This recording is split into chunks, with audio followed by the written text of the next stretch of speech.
Greetings and salutations everyone, and before I start this video today, do you want to know how I got this awesome picture of me as a Pokemon trainer? Well, this was made for me by my good friend Sammy, who is super talented at drawing illustrations for people. She's already done work for me before, like the Legion of Sinister Nerds podcast logo, so if you want to check out her artwork, links will be down in the description down below. Now, on to the video. I pose the question to you all. What does the magical world of Harry Potter and the cute, slightly creepypasta-inducing world of Pokémon have in common? Well, apart from taking the world by storm, absolutely nothing. However, like most things on the internet, people seem to have a strange obsession with fusing the world of Pokémon with different properties, to see what would happen if Pokémon inhabited that world. So now, with the upcoming release of Pokémon Sword and Shield, which just so happens to be based in the UK, I thought what better time to fuse the two worlds together to see what Hogwarts would look like if Pokémon played a part in inhabiting the magical world of Harry Potter. Wait a minute, would that mean then that Buckbeak is actually silvery just without wings? Good luck flying on that one, Mr. Potter! So, let's imagine Pokémon and the wizarding world have lived in harmony for thousands of years, and the founding members of Hogwarts were also respected Pokémon masters, who had their favourite Pokémon immortalised on the crest of the Wizarding School of Hogwarts. So, what Pokémon would represent the houses of Gryffindor, Slytherin, Ravenclaw, and Hufflepuff? Now, I'm following a golden rule with this list, and I want to make it clear that for this, there will be absolutely no legendary Pokémon making their way onto the crest. I mean, let's be fair, when you verse the Elite Four, they never actually send out a legendary Pokémon, so the same is going to apply here as well. But with that out of the way, let's get straight onto this list, and the first house we're going to be looking at is Gryffindor. Yes, let's start off with the easiest and probably most popular house on this list, Gryffindor, which I'm pretty sure everyone knows by now is the house that uses the lion on its crest. So this was really easy, and I mean really easy, because in the world of Pokemon, there's really only one lion type. So with that being said, of course, the winning Pokemon of Gryffindor is the 6th generation Pokemon, Pyroar. Like I said, this was a really easy choice, as there's only one lion to choose from. But as we go on through this list, these houses are going to get a little bit harder. So let's move on to Cedric Diggory and Newt Scamander's house of Hufflepuff. Now this house really had me at first, as when I was looking for a badger type of Pokemon, I had a lot of trouble finding something that suited the role for the creature. I actually spent some time looking at this thing to identify what I could actually use for this crest. Hell, I even toyed with the idea of possibly putting Generation 6 Pangoro as the crest, as it was the closest thing I could find to a badger's colour scheme, even though this Pokemon is more panda in appearance. However, to me, it just didn't feel right putting this type of Pokemon as Helga Hufflepuff's preferred Pokemon. To me, she is definitely not the fighting type, and I most certainly can't imagine her with a pair of boxing gloves on like, "Stick 'em up, you pansy, or I'll knock your bleeding block off." So I looked at what Hufflepuff's core values were, which were hard work, dedication, patience, and loyalty. Something I really couldn't imagine for a house with a Pangoro as its crest. So I thought the best option was to go with Generation 3's Linoone. Okay, just think about it. Linoons are patient, I guess. Dedicated, as, yeah, you are more than likely to get jumped by them or a Zigzagoon every 2 seconds. And loyalty, because there's also a damn horde of them in Omega Ruby and Alpha Sapphire. Also, the body shape and colours can easily work with this Pokemon, so Hufflepuff's Pokemon goes to Linoone. So we are now halfway through this. 2 down and 2 more houses to go. God, I sound like Eurovision. Our 12 points goes to Ravenclaw. Speaking of Ravenclaw, this one had me really stuck with what to choose as the Pokemon for this house. And I mean, this one had to be a good one, because Ravenclaw is my house. So, for any of you fellow Ravenclaws out there, I'm going to try do you one justice.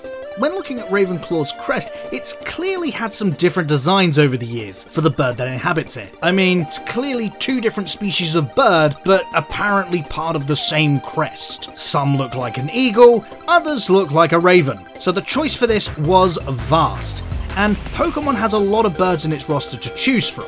So I had to actually go back to the bare basics and actually find out what the original bird was meant to be that's on the crest. In all honesty, to my surprise, the eagle is the originally intended bird for this crest. So for this house, I may have cheated a little bit with this one and given not just one Pokemon, but two. Mainly due to the design changes over the years, but also because I'll let you choose your preferred Pokemon for this one. Of course, the House of Ravenclaw should be inhabited by an eagle, like I've said. So for the eagle crest, this one will go to Generation 5's Braviary. But like I said, there are two Pokemon for this one. So for this design, I'm going to give this one to a Raven Pokemon, which leaves the birds Murkrow and Honchkrow. However, in a turn of events, dun dun dun, it's not going to be these two. In fact, the Raven Pokemon who I believe deserves to be on this crest is none other than the newest generation from Pokemon Sword and Shield's Corviknight. But like I said before, this is totally your decision on this one, which crest you prefer. So if you like the Eagle crest, then you have Braviary. However, my personal favourite has to go to Corviknight. And finally, we have reached the final house and probably the second most popular on this list, or popular depending on who you are, and that is the shrewd and cunning snake-obsessed house known as Slytherin. Now this house was just like Ravenclaw, as to be honest, there are a lot of snake-type Pokemon to go through, and so many could have easily been the place as Slytherin's Pokemon. However, I definitely had to eliminate some. Pokemon like Onyx, Gyarados, Dratini, and Dragonair, although being snake-like in appearance, just wouldn't look right to represent the house like Slytherin. So, again, I had to really think about what type of snake would Salazar Slytherin use for his Pokemon. My original choice for this was either going to be Ekans or Arbok, as these two are probably the most recognisable and most well-used Pokemon for organisations like Team Rocket, which the majority of them I reckon would have probably been in Slytherin if they were wizards as well, so. But looking at Slytherin's crest, we can easily see that neither of these two would really fit the bill, as Ekans is a rattlesnake and Arbok is, well, the reverse. This made me then look at possibly using Sviper, which again is another strong contender. However, again, like Ekans and Arbok, Sviper just didn't feel right to have on the crest. Although saying that now with the introduction of Godzilla-style Pokemon, can you imagine Sviper in the Chamber of Secrets? Now that is the stuff of nightmares. However, the questions still remained, and I had to come up with a Pokemon because my original three were out of the picture. I had to think hard about what would be the ideal Pokemon. And, well, there's only one Pokemon that embodies the feel and traits of a Slytherin. So here it is. The Pokemon I believe should be on Slytherin's crest is none other than Generation 5's Serperior. There is a lot going in favour of this character. I mean, first of all, it's called Serperior. It's a serpent that's superior. Come on, I mean, if that doesn't scream Slytherin traits, then I don't know what will. And on top of that, Serperior's colour scheme is pure perfection. With the green of Slytherin but a hint of gold, its posture and stance just feel like your average conniving Slytherin. In all honesty, this Pokemon has to be my personal favourite, as I can't think of a Pokemon that embodies the spirit and feeling of a house as much as Serperior. Now before I wrap this video up, there are a few honourable crests I should cover, and they are the schools of Durnstrom and Beauxbatons, both of which appear in the Goblet of Fire. Durnstrom's logo was meant to be a two-headed eagle, however there's not actually a two-headed eagle in the Pokemon franchise, as of yet, so I had to improvise. However, I settled on Generation 5's Archeops, which, to be honest, would be a bird I reckon Durnstroms would gladly rally behind. And for Beauxbatons, which translate as beautiful sticks, their crest is elegant flowers with two wands crossed between each other. So to find the perfect Pokemon, I looked at the most beautiful Pokemon. And for Beauxbatons Pokemon, I pretty much can't say anything better than its own name's description of beautiful sticks, and give this one to France's very own Generation 6 Florges. And there we have it, all of Hogwarts Houses including Durnstroms and Beauxbatons. So what do you think of my list?